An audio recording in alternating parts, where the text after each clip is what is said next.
All right, well, here we are again. We're at my LS pile. I've been picking out of this pile all day long, getting little tiny pieces that I need, like these little lines, little PCV links, digging through here, looking for my oil dipstick. This is just stuff that I pulled off of a couple of these LS engines that I got for real cheap and brought them home. And I'm kind of a pack rat, you know, that's just the way it is. I am a retired Navy guy, so I'm used to keeping parts in the shop just in case you need them, right? You just need some metal, don't throw that stuff out. So that's why I keep this stuff, but I will end up farming this out to someone who can use it as soon as I'm done with my pile. Anyway, made some progress on the 81 El-Camino. I'll show it to you. What I do today. So I used to have these fuel rails that had a supply and a return, but the fuel pump that I got from Holly ended up having the internal fuel pump goes in the tank that I got from Holly ended up having a built-in regulator on it, so I didn't need to have a return line. So I just happened to have this from another motor engine that I had, and I cleaned it up, put it in there, and plumbed in the fuel.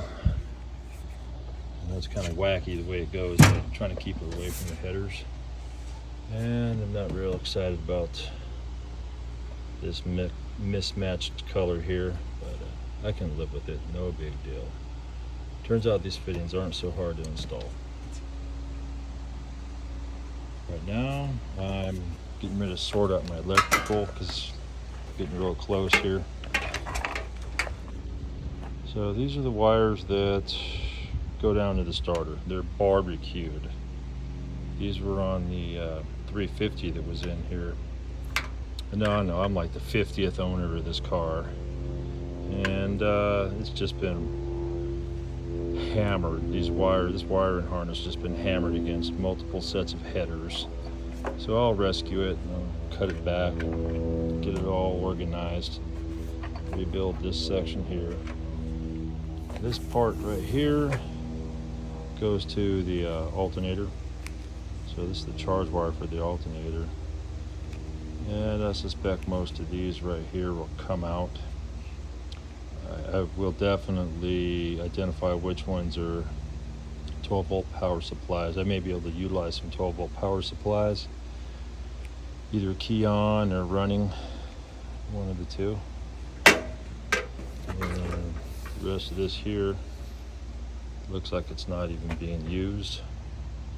So I'll cut it back and get in here, probably even just cut this T out, just square this away, because this goes over like that. And that'll tie in against the firewall. I know my firewall's ugly, look at that. Still has a resistor bolted up. I'll get in there and scrape that down later. I can live with it. Kind of shows a little bit of life or past history in this vehicle. Alright, so I got my throttle cable in. It's one of the low car setups. Worked pretty good, but I will tell you, this little piece here is a pain in the neck. Yeah, little tiny Allen wrench in there, and you really have to just jack this thing all the way over to get it to go in there after you stick the cable through the little brass part and tighten up that little tiny Allen wrench. Yeah, that's a finger biter right there. Little finger biter. Went through my pile today, got this oil dipstick out. Works pretty good.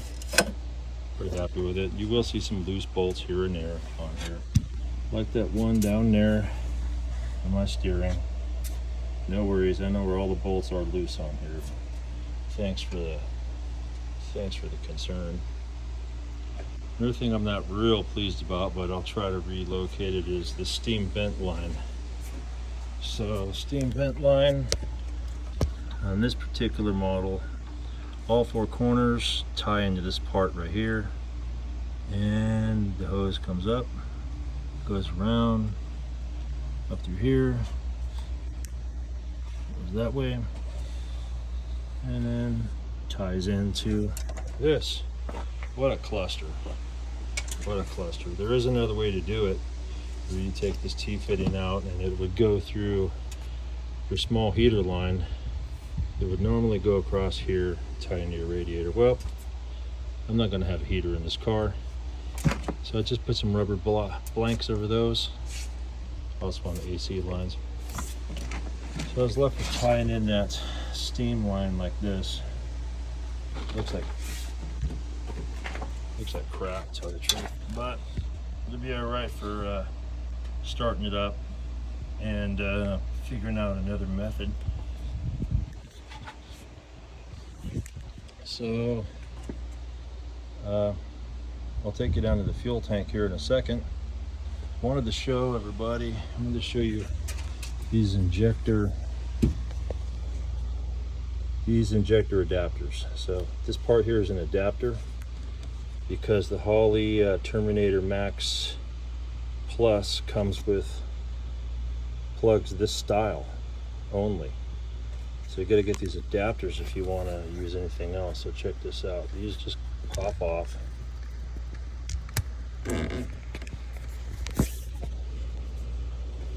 So just pop off, and you can see these adapters will go from this Holley setup to this injector style that I'm using right now.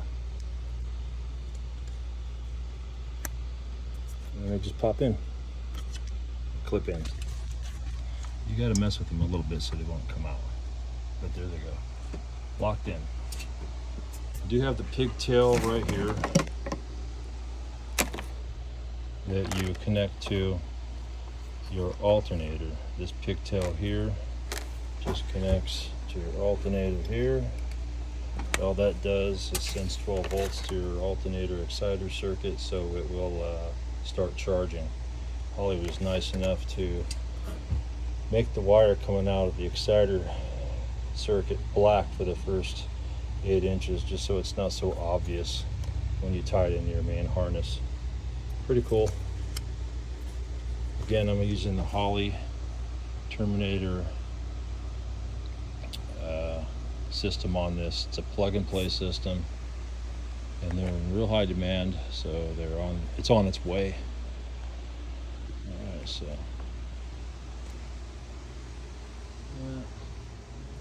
let's get under that fuel tank and I'll show you what I've been up to today.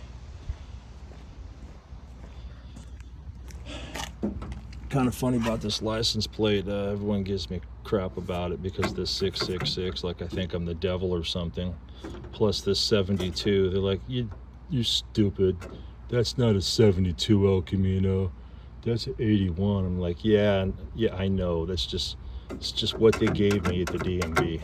All right, so I'm gonna change that. Tired of listening to everybody. All right, so under here, so I dropped the fuel tank so I could get to the top of it, and put the new fuel pump in. I wonder if we can see it from here.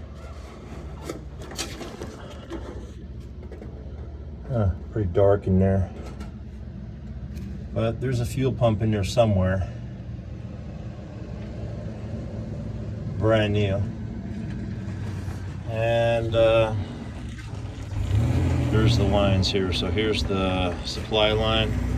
I just have it routed. And I'm using these little clamps right here going up, and I got it all up the driver's side. Can barely see it. It goes all the way forward against the rail and pops up just where I need it on the firewall. This is a vent line. I originally thought this was a return line going back to the pump. I guess I should have read the instructions, but this is just a vent line. And I just have it mocked up right now. I think I can still reach it. Yeah, I can. So I'll run a solid line from here. I'll bend it around, come up over here. I'll go this way and pop up right there at the top. Right there, my fuel neck, right up there at the top. And I'll put a roll valve on it too, in case this thing ends up upside down, the fuel won't drain out. This car came with these air shocks on them, and so I never took the time to take them out, but I'm not a big fan of these. Do have lowering springs on here so I can get the ride height that I want.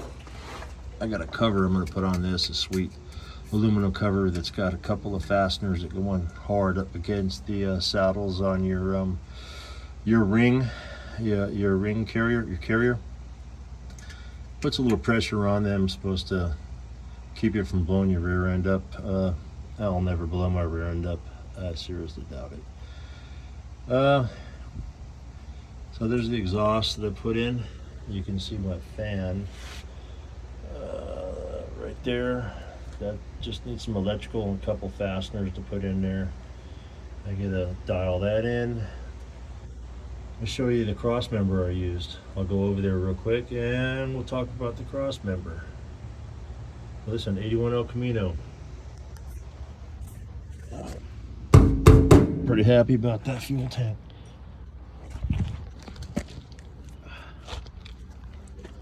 So, let's get up under here and look at this transmission cross member. All right. So, it's a pretty sick setup. It's got cutouts for exhaust, which is what I needed, and you can see it just sits right up on the frame. Up forward, they do make frame extension kits for some of them that brings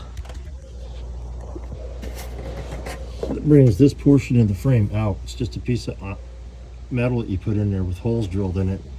You can bring it out here and attach this cross member to. That's normally for like your turbo 400s and whatnot.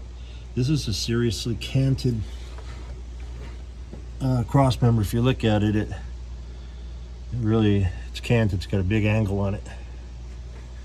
But see if I can get a good view of it. Right in here gives you plenty of room right here. Plenty of room for your exhaust. I mean, way more than I needed. My exhaust it's not tucked up as high as I want it to be. It's just the way it is. But it's all right. You can see how it just bolts up to the frame right over there. And it's got a really cool area where you mount your transmission mount. Let's see if we can get up in that hole and look. Boom, just a couple of bolts, and there's a big thick black washer. Do you see that oval washer? Big steel thick washer. And I'm gonna say that the headers came with these. I'm climbing under my car. Hold on. Headers came with these V-bands and a couple little shorties right here. You can see where the V-band is, and then the shorty pipe that comes down. Well, I tie it into that and the rest of this exhaust. And those V-bands, I don't like them. I understand the concept of them. They're really cool for, you know, diesels, turbos, and all that. For a regular exhaust, I just think it's just a little too much. It's just too much work. It was hard to install all this crap. I needed to be an octopus with a hand on each tentacle to get this right. All right, so we get here and we can look at a cooler. The transmission cooler, which I love. Hey Michael, you don't have a can of mulberry grease, do you? All right, I gotta go.